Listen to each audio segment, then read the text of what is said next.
जीतेगा। कोई नहीं जीतेगा। दिव्य रूप है मोदी, भगवान का अवतार है, कुछ नहीं होगा। देश को विकास चाहिए, हमको मोदी सरकार चाहिए। अब की हर हर मोदी, घर घर मोदी। मगर एक प्रधानमंत्री का चुनाव है, हमको प्रधानमंत्री को देखना है। नमस्कार, मेरा नाम है संदीप पटेल और इस वक्त लोकसभा चुनाव के अंतिम दौर पे हम पहुंच चुके हैं पटना साहिब में, जहां जानेंगे यहाँ के स्थानीय लोगों का क्या हाल है। तो जी भाई साहब, अगर अपने सरकार की बात है तो अपनी सरकार कैसे चाहते हैं? सरकार अच्छा चल रहा है, यह सरकार चाहिए। तो लग रहा है कि यहाँ पे इस बार किसकी दावेदारी ज्यादा मजबूत है? रविशंकर प्रसाद। रविशंकर जी की ज्यादा दावेदारी मिल रही है बीजेपी की। तो वहीं पे जो इंडी गठबंधन है वो कह रहा है कि आम जनता के बीच रविशंकर प्रसाद कभी नजर नहीं आते, उनके पोस्टर वायरल रहे। तो इस बारे में क्या लगता है जनता की, कभी वो नेता उपलब्ध रहे? ना, पटना सिटी उसका गढ़ है, यहाँ पर किसी को भी उतार दीजिएगा तो बीजेपी ही जीतेगा। कोई नहीं जीतेगा। इस बार जो अभिजीत जी है कांग्रेस के, वो दावेदारी कर रहे हैं कि जो वो पटने का नेता नहीं खुद को बेटा बता रहे हैं रविशंकर प्रसाद के सामने। तो ऐसा क्या इनकी दावेदारी आपको कितनी मजबूत नजर आ रही है? कोई मजबूत नहीं है, रविशंकर जी का ज्यादा मजबूत। इस पर कोई ध्यान नहीं देता, कोई नहीं ध्यान देता। चाहे किसी का सरकार बने, यहाँ बेरोजगारी जबरदस्त है, यहाँ रोजगार के बगैर सब आदमी अधूरा।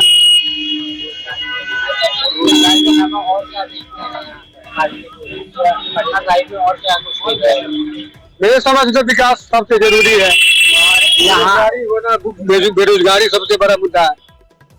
और अगर विकास की देखें तो क्या कुछ कमी रह गई है पटना साहिब में जिसको और तेजी से विकास हो? और पूरा रोड बनाने से थोड़ी विकास हो जाएगा, रोड बनाने से विकास नहीं होता। यहाँ बेरोजगारी सबसे बड़ा मुद्दा है।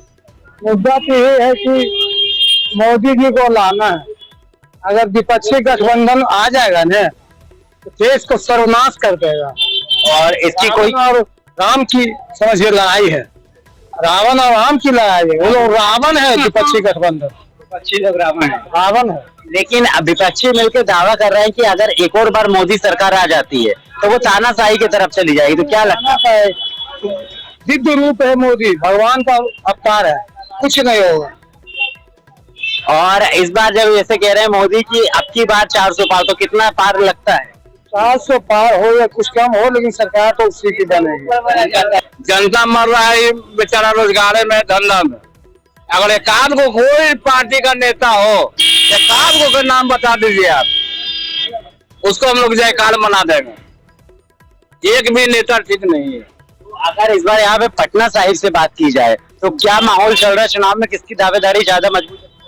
अरे माहौल क्या हम बताएं, सब बनिया बस है। जहाँ बनिया बस का बोर्ड जाएगा वहाँ जाएगा, लेकिन नेता एक भी ठीक नहीं है। अगर सारा जनता से पूछ लीजिए, अपने एकाध को नेता ठीक है भाई, पूछ लीजिए। एकाध को नेता के आप ही नाम बता दीजिए, वो नेता है बढ़िया। अगर आप वोट डालने जाएंगे तो क्या कुछ आपके मुद्दे होने वाले हैं? क्या देखकर आप वोट देंगे? अपने प्रत्याशी को क्या देखकर चुनेंगे? तो हम लोग अपना सोचे, क्या कुछ मुद्दे होने वाले? नहीं मुद्दा नहीं देंगे, लेकिन हमारा समझ में सब बराबर, सब नेता सब ले लौटा। इसमें लोकसभा चुनाव तो एक बहुत बड़ा पर्व है हम भारतीय के लिए। इसमें जो है महापर्व के रूप में मनाया जाएगा पूरे हिंदुस्तान में। और यहाँ 1 तारीख को पड़ा है बिहार पटना सिटी एरिया में। जब आप एज अ वोटर अपने वोटर नेता को चुनने जाएंगे, जिसको भी आप वोट देंगे, तो आप वोट डालते समय क्या कुछ मुद्दे होंगे जिनको आप नजर पर रखेंगे? इसमें तो क्या है कि साफ सफाई का थोड़ा सा रहता है लोचा, थोड़ा सा जो है बिजली अभी गर्मी में बहुत चला जाता है, इस सब पर थोड़ा ध्यान दे। छोटी छोटी चीजों पर जो है बिजली का बिल भी बहुत बढ़ गया है आजकल, जो है इस सब के लिए जो है अब महंगाई इतना बढ़ते जा रहा है, उस पर कुछ कंट्रोल होना चाहिए सरकार का। जिसके चलते जो है छोटी छोटी बड़े मुद्दे होने वाले इस बार। विकास तो है ही, विकास हो ही रहा है, लेकिन उस आधार पर नहीं हो रहा है। इधर जो है पीछे में नहर है, उसको तोड़ दिया गया है, लेकिन उसका निर्माण नहीं किया गया है। इसी तरह लोग उधर चोरों का अड्डा बन गया है, गाड़ी उड़ी लगाया जाता है, उस पर सरकार ध्यान देना चाहिए। जो है इसी के जस्ट पीछे पूरब दरवाजा बोलते हैं, ये सब तोड़ के सरकार तो खाली करवा चुका है, लेकिन उस पर ध्यान नहीं है। लगभग 1.5 साल 2 साल होने जा रहा है। तो इस सब पर छोटी छोटी चीजों पर ध्यान देना जरूरी है, जिस पर भारतीयों को कोई दिक्कत ना हो, नागरिक को, सभी को उसमें जो है वहाँ पर व्यवस्था थोड़ा सा पुलिस का देना चाहिए। अगर यहाँ पे पटना साहिब में देखें तो किस प्रत्याशी की दावेदारी ज्यादा मजबूत नजर आ रही है? यहाँ तो जो है जनता दल भी बहुत चरम सीमा पर है, और कमल जो है, कमल भी अपने जगह पर खिलने वाला है। दोनों में घमासान टक्कर है। जो कांग्रेस नेता हैं अभिजीत जी, वो बोलते हैं कि जो यहाँ पे रविशंकर जी थे, जो वो अभी के प्रतिनिधि थे यहाँ पे, वो कभी पिछले 5 सालों में नजर नहीं आए। तो इस बारे में क्या नजर नहीं आए, ये बात तो सही है, लेकिन अब यहाँ पर जो है आते ही नहीं है सब। कोई भी जीत के जाते हैं तो यहाँ तो कोई नजर ही नहीं आते हैं। अरे हम लोग शांति से कब रह गए? बिजली के बिल तनी कम था ना, महंगाई इतना बढ़ रहा है, कुछ घटेगा था ना हम लोग नहीं में से। अगर बिजली बिल की बात की जाए तो प्रधानमंत्री की सूर्य योजना है, तो उसका कोई लाभ मिल रहा है? अभी तक तो कोई लाभ नहीं आया है, सामने नजर आया है। जो भी आता है वो पेपर वर्क कहीं सिमट जाता है, सामने आने के बाद ही ना पता चलेगा क्या है नहीं है। योजना तो बहुत सारा है, लेकिन बिचौलिया लोग आकर के जो है गड़बड़ा दे रहा है। अब इसमें जो है सभी के पास पहुंचना चाहिए, सभी नागरिक के पास पहुंचना चाहिए, लेकिन जो है कहाँ पहुंच रहा है, कहाँ कहीं दिखाई तो नहीं दे रहा है। जमीनी धरातल में जमीन, वो जो योजना है वो जमीनी धरातल पर यूज कहाँ नहीं हो पा रहा है। अब इसके लिए जो है खुल करके लोगों को सामने आना ही पड़ेगा, तभी होगा। जी भैया, अगर हम वोटर की बात की जाए तो एज अ वोटर इस वक्त पटना साहिब में क्या कुछ लहर बनी और किसकी दावेदारी ज्यादा मजबूत नजर आ रही है? अब लहर की बात की जाए तो मत तो भैया गुप्त होता है, लेकिन एक उम्मीद होता है जनता को कि कोई भी लहर चले, लहर से मतलब नहीं है, काम होना चाहिए। ठीक है, बहुत सारे ऐसे पटना साहिब क्षेत्र में जो अभी तक विकास नहीं हुआ है। ठीक है, मतलब जो स्थिति पहले था वही स्थिति आज भी बना हुआ है। और फिर भी हम लोग उम्मीद करते हैं कि मोदी सरकार से उम्मीद है कि मतलब कि काम करे और यहाँ के जो क्षेत्र जो पिछड़ा हुआ है उस पर ध्यान दे। ठीक है, बहुत शिक्षा का स्तर है, अस्पताल का जो मतलब है वो सब स्तर है, फिर जाम देखते कितना ज्यादा लगता है। बहुत सारा ऐसा मुद्दा है जो जनता से आप पूछिएगा तो आपको समझ में आएगा जो हम लोग हैं। ठीक है, फिर प्रशासन का भी कोई खास अच्छा मतलब कि यहाँ पे नहीं रहता है, जाम वगैरह से लेके लोग हाँ, कांग्रेस के अभिजीत जी हैं, हाँ, तो यहाँ पे प्रत्याशी हैं। मीडिया पे सीधा दावा है कि कभी तो रविशंकर जी जो बीजेपी के यहाँ पे हाँ, अच्छा, कभी मीडिया पे या मीडिया कभी जनता के साथ नजर नहीं आए। हाँ, ये कहना एकदम जायज बात है कि जनता के बीच में तो नहीं आते हैं, जो कि ये गलत बात है। कोई भी संसदीय क्षेत्र से है तो उनका ये बिल्कुल पहला प्राथमिकता बनता है कि जनता के बीच में कम से कम साल भर में एक बार तो जरूर है। अब सब जगह चौराहे पे तो नहीं जा सकते हैं, लेकिन ये कम से कम सभा को जरूर, वो कहने का मतलब है कि संयोजित करे कि यहाँ कम से कम आप समस्या वहां पे रख सके, प्रशासन यहाँ का कैसा काम कर रहा है कि नहीं, अस्पताल का क्या काम हो रहा है। आखिर आप सांसद है, बहुत बड़ा क्षेत्र होता है। ठीक है, विधानसभा हो गया, फिर लोकसभा हो गया, संसदीय क्षेत्र एक बड़ा सा क्षेत्र होता है। आपको लगता है पटना साहिब की जनता एक बार उन पे भरोसा जताएगी? अब इसलिए कि देखिए, जो कांग्रेस प्रत्याशी उनके बारे में तो अभी हम कुछ जानते नहीं है, एक नया छवि है, इससे पहले तो हम उनके बारे में जानते नहीं है। लेकिन पटना का बेटा नहीं, नेता नहीं बेटा बनता है। जैसे हम लोग तो नहीं जानते कांग्रेस प्रत्याशी को, देखिए हम लोगों को काम से मतलब है। बाकी रविशंकर प्रसाद जी पे यहाँ का जनता उम्मीद किया है, और ये चाहेगा, जहाँ तक अपनी अपनी मत की राय होती है, कि चाहेगा कि भाई उनको फिर से लाया जाए, क्योंकि मोदी सरकार पे हम बिलीव इसलिए करते हैं कि बहुत सारे उन्होंने ऐसे कार्य किए हैं जो बोलने का नहीं, देखने का जरूरत है कि देश में क्या स्थिति है। तो इसी कारण से प्रधानमंत्री को लाना है। बात को समझिए, बात पॉइंट पे आई कि हमको लाना किसको है, प्रधानमंत्री को लाना है। उसके लिए तो भैया हमको संसदीय क्षेत्र से तो जिताना होगा। अब उम्मीद हम लोग ये करते हैं कि रविशंकर प्रसाद जी कार्य करें, कम से कम जनता से साल भर 6 महीना पे भी तो कम से कम मिले, जाने तो यहाँ प्रशासन कैसी कार्य कर रही है, फिर स्कूल का क्या व्यवस्था है। बहुत प्रधानमंत्री की कौन सी योजना ऐसी है जो आपको सबसे ज्यादा पसंद है पिछले 2 घंटे? अगर देखा जाए तो प्रधानमंत्री का बहुत सारा ऐसा योजना है जो धरातल पर देखने को मिला है। जैसे कि आप अनाज का जो आपका कार्यक्रम जो चलाया गया, जो सबको 5 किलो अनाज किया घर घर जो मुहैया, जो मतलब कि कोरोना के टाइम से 81 करोड़ लोगों को जो लाभान्वित किया गया, वो सब दिखता है कि नहीं, अनाज वगैरह सबको समय पे राशन मिल जाती है। फिर गैस वाला जो स्कीम है वो भी समझ में आया। फिर हम लोग को इधर आयुष्मान कार्ड योजना बनाया गया, ठीक है। लेकिन बात है कि कार्ड बनाने से नहीं होगा, अस्पताल में सुविधा तो होना चाहिए ना। बात ये है, समझे। अब राशन के दुकान पे अब राशन आ रहा है लोगों के लिए कुछ और वहाँ पे दिया जा रहा है कुछ और, तो वहाँ पे आम इंसान तो भाई बहुत खुश है कि हमको अनाज मिल जा रहा है। लेकिन बात है कि किस तरीके का अनाज मिल रहा है, सही अनाज को पहले ही बेच दिया जा रहा है। तो बहुत सारा ऐसा मुद्दा है जो आपको स्थानीय स्तर पे इन लोग को थोड़ा सा समझने की जरूरत है, समझे। वहीं पे अगर बात की जाए कि बीजेपी 5 किलो राशन दे रही है, तो कांग्रेस 10 किलो राशन देने का दावा कर रही है।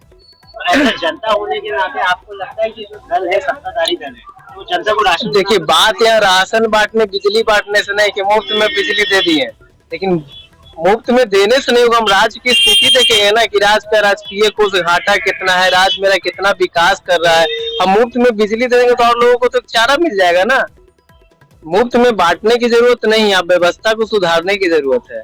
और वहीं पे राहुल गांधी सभा के दौरान आते हैं और वो कहते हैं कि मोदी सरकार एक और बार बनती है तो ये तानाशाही की तरफ बढ़ेगी। तो आपको जनता ऐसा तो नहीं लग रहा है सर कि कोई भी स्कीम है तो कोई एक खास वर्ग के लोग ही उसका लाभ उठा रहे हैं। सभी को ये लाभ, कोई भी वर्ग हो, इससे कोई बहस नहीं है देश में, चाहे वो अल्पसंख्यक समूह हो, चाहे पिछड़ा वर्ग हो, चाहे कोई मतलब आप कह सकते ऊंची जाति, सबको वो लाभ मिला है। ऐसा थोड़ी है। अब आप राशन कार्ड अगर उसके अंतर्गत आप आते हैं तो ऐसा थोड़ी है कि आपको जातिगत करके बांट दिया जा रहा है कि आपको ये नहीं दिया जाएगा। ये सब गलत बात है, ऐसा कुछ नहीं। डिक्टेटरशिप जो कहते हैं तानाशाह, ऐसा तो नहीं दिखता है कि तानाशाह कुछ ऐसा व्यवस्था वो कर रहे हैं। हाँ, देश के हित में कुछ ऐसा फैसला लेना रहता है तो हम तो देखते, तो वहाँ पे तो जरूरी है सर।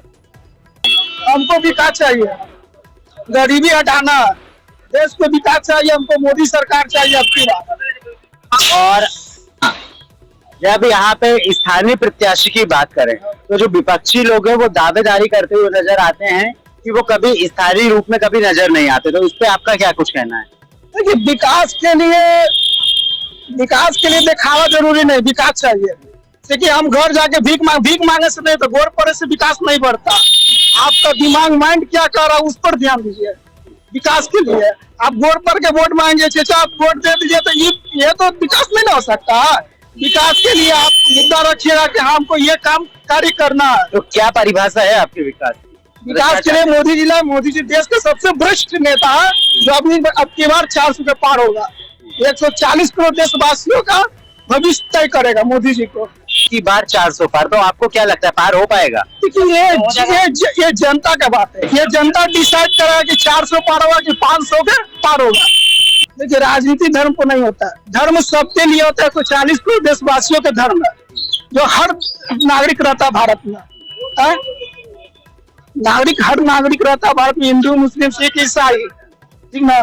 तो मोदी जी सबके लिए काम, कैसे नहीं है कि सिर्फ राम मंदिर बनाया, मस्जिद भी बनाया, मस्जिद के काम भी करवाया, ऐसा कोई बात नहीं है। यूपी में देख लीजिए, योगी जी भी मस्जिद बनवाया, ऐसा बात थोड़ी है कि सिर्फ राम जी पर ध्यान देते हैं। सब धर्म पर ध्यान देते हैं। गठबंधन आता है तो वो बेरोजगार सभी युवाओं को नौकरी देंगे, राहुल गांधी ने कहा, तो ये क्या प्रैक्टिकली संभव नजर आता है? और अगर या ना तो इसमें आपका क्या कहना है? सरकारी नौकरी से देश विकास कर जाएगा। तो किस चीज से करेगा, क्या लगता है? बिजनेस से, व्यवसाय से, पूंजी से। व्यवसाय रहेगा, सरकारी नौकरी से देश आगे नहीं बढ़ेगा। बैंक में जाइए आप काम करवाइए, 1 घंटा रोकेगा तब आपके काम सुनेगा।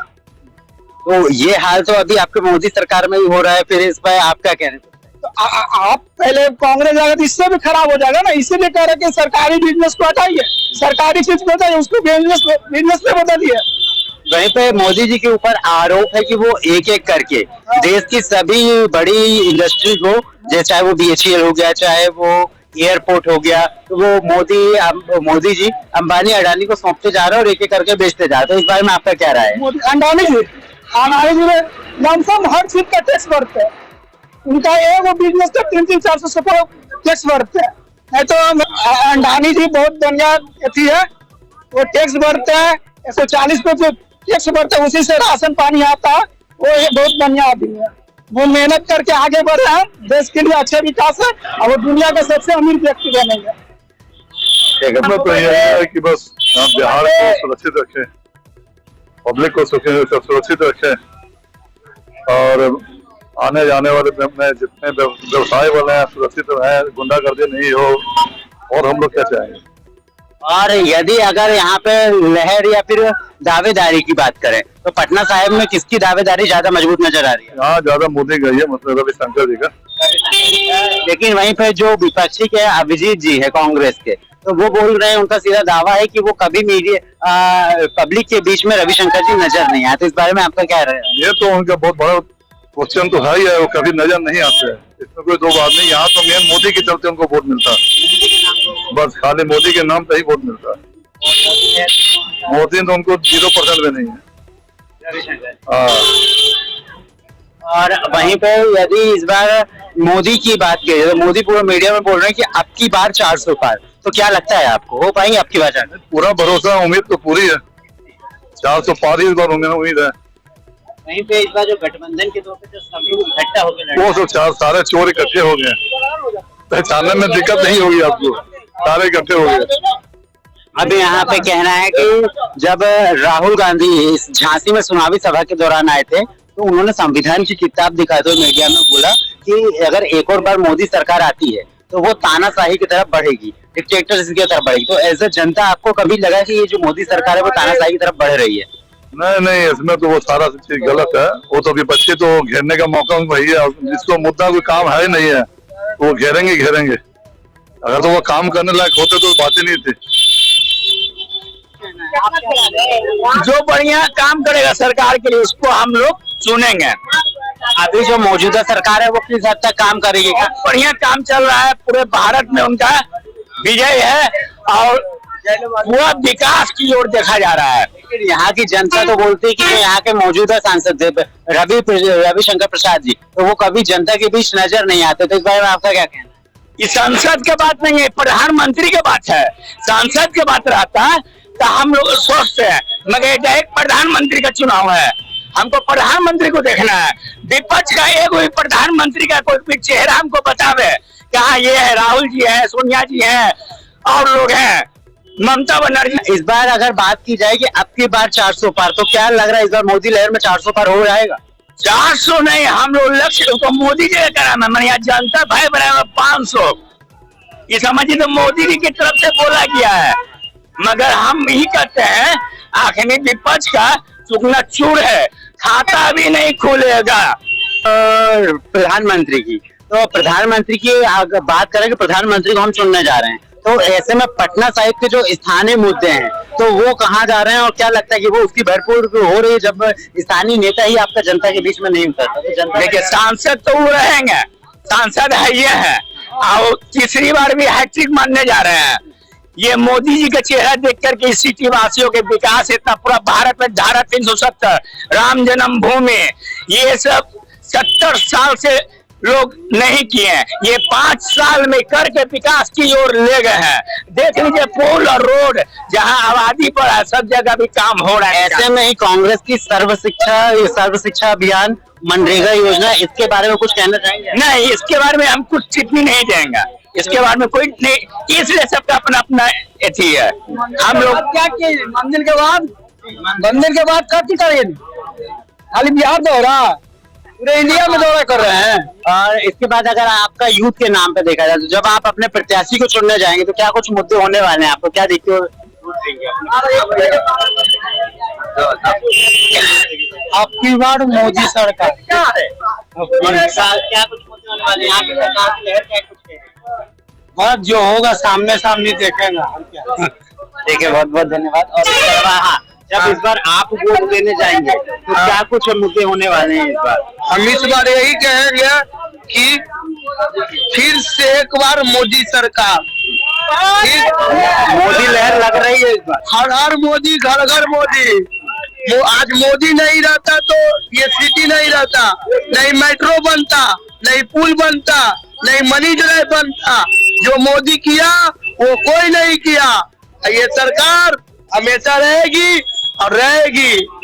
मेरे तरफ से मोदी की हर साल मोदी रहेगी। ठीक है, बहुत बहुत धन्यवाद आपका। मोदी ने जो काम किया है वो दूसरा गांधी है, वो दूसरा गांधी है। कोई मोदी सरकार ऐसा नहीं किया। आज जो मोदी जी जो करके गए हैं, रोड बनाए, उसमें बहुत ऐसा